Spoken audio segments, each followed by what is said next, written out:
जय हिंद सभी को। इस वीडियो में हम बात करेंगे ग्रीन हाउस इफेक्ट के बारे में। ग्रीन हाउस इफेक्ट होता क्या है? ये एक नेचुरल फिनोमिनन है जिस फिनोमिनन की वजह से हमारे अर्थ का जो टेम्परेचर है वो रेज हो जाता है। अब ये होता कैसे है, इसका कारण क्या है, ये किसके वजह से होता है, इसका एडवांटेज क्या है और इसका डिसएडवांटेज क्या है, हम बारी बारी से सभी के बारे में बात करेंगे। सबसे पहले ग्रीन हाउस इफेक्ट होता क्या है। ये एक ऐसा नेचुरल फिनोमिनन है जिसमें कि सन से आने वाले हीट जो होते हैं वो अर्थ के ही एटमॉस्फेयर में ट्रैप हो जाते हैं, और ये जो ट्रैप हो जाते हैं हीट, इसकी वजह से हमारे अर्थ का जो टेम्परेचर है वो बढ़ जाता है। ग्रीन हाउस इफेक्ट जो होते हैं वो कुछ ग्रीन हाउस गैसेस की वजह से होते हैं, जैसे carbon dioxide, nitrous oxide, methane, water vapour. ये सभी के सभी जो गैसेस है ये ग्रीन हाउस गैस है। अभी के समय में जो ग्रीन हाउस गैस है ये कुछ ज़्यादा ही मात्रा में हमारे अर्थ के एटमॉस्फेयर में प्रेजेंट हो गए हैं। पहले के समय में ग्रीन हाउस गैसेस की संख्या उतनी ज़्यादा नहीं थी, जिसकी वजह से हमारे अर्थ का जो टेम्परेचर वो बहुत ज़्यादा नहीं हुआ करता था। पहले क्या होता था कि सन से जो रेज होते थे वो हमारे अर्थ के सरफेस से टकराते थे और वापस स्पेस में चले जाते थे, जिसकी वजह से जो सन का हीट है वो अर्थ में ज़्यादा नहीं रुक पाता था। लेकिन जब से ग्रीन हाउस गैसेस की संख्या बढ़ी है, उससे क्या हुआ है, उससे हमारे अर्थ के एटमॉस्फेयर में हीट ट्रैप होने लगे हैं। जो गैसेस होते हैं वो हीट को अपने अंदर ट्रैप कर लेते हैं और फिर उसकी वजह से हमारे अर्थ का जो टेम्परेचर है वो लगातार बढ़ता चला जा रहा है।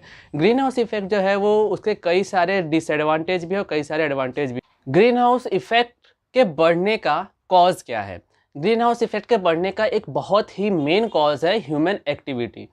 अभी पिछले कुछ समय से, जब से कि इलेक्ट्रिसिटी का इन्वेंट हुआ है, उसके बाद लगातार इलेक्ट्रिसिटी को प्रोड्यूस करने के लिए हम लोग कोयलों को ज़्यादा यूज़ करते हैं for the production of electricity. अब कोयला जब जलेगा तो वो कार्बन डाइऑक्साइड प्रोड्यूस करेगा, जो कि हमारे एटमॉस्फेयर में उसका क्वांटिटी बढ़ेगा और वो ज़्यादा से ज़्यादा सन के हीट को ट्रैप करेगा।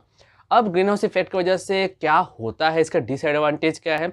तो ग्रीन हाउस इफेक्ट की वजह से एक बहुत ही नेचुरल फिनोमिनन होता है जो कि बहुत ज़्यादा खतरनाक है, वो है ग्लोबल वार्मिंग। ग्लोबल वार्मिंग को अगर हम लोग दो भागों में डिवाइड करें तो होता है ग्लोब और वार्मिंग। ग्लोब मतलब अर्थ, वार्मिंग मतलब गर्म होना। हमारा जब अर्थ गर्म होता है तो उसी को हम लोग बोलते हैं ग्लोबल वार्मिंग। और ग्लोबल वार्मिंग होने का मेन कॉज क्या है? Green house effect. Green house effect होने की वजह से अर्थ का टेम्परेचर बढ़ता है और पोल्स में जो भी ग्लेशियर्स है वो ग्लेशियर्स पिघलने लगते हैं, जिससे कि सी लेवल इंक्रीज होता है। इसका साइड इफेक्ट क्या है? इसका साइड इफेक्ट ये है कि जितने भी हमारे कोस्टल एरियाज़ है, आइलैंड्स है, वो सभी के सभी सबमर्ज हो जा रहे हैं समुद्र के अंदर।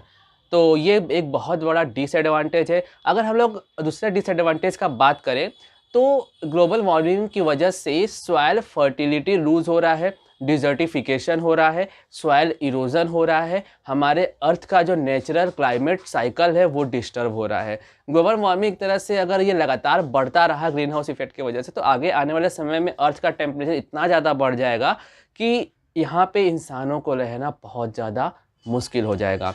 ग्लोबल वार्मिंग के अलावा अगर इसका एडवांटेज का बात करें तो जी हाँ, इसका कुछ एडवांटेज भी है। कुछ इसके एडवांटेज की बात करते हैं। हमारे अर्थ का जो एक नेचुरल टेम्परेचर है, ग्रीन हाउस इफेक्ट की वजह से वो मेंटेन रहता है।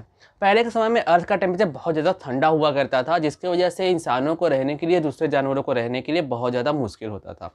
लेकिन ग्रीन हाउस इफेक्ट की वजह से हमारे अर्थ का टेम्परेचर अब ना ही बहुत ज़्यादा हाई है और ना ही बहुत ज़्यादा लो है, जिसकी वजह से यहाँ पे रहना जो है वो ज़्यादा आसान हो गया है। लेकिन अगर यही प्रोसेस लगातार चलता रहेगा तो उससे क्या होगा कि यहाँ पे टेम्परेचर बढ़ने की वजह से रहना बहुत ज़्यादा मुश्किल हो जाएगा। तो ग्रीन हाउस इफेक्ट से क्या हुआ है कि हमारे अर्थ का जो एक टेम्परेचर है वो ऑप्टिमम बना हुआ है। यहाँ पे रहना जो है वो पहले कंपेयर में ज़्यादा आसान है।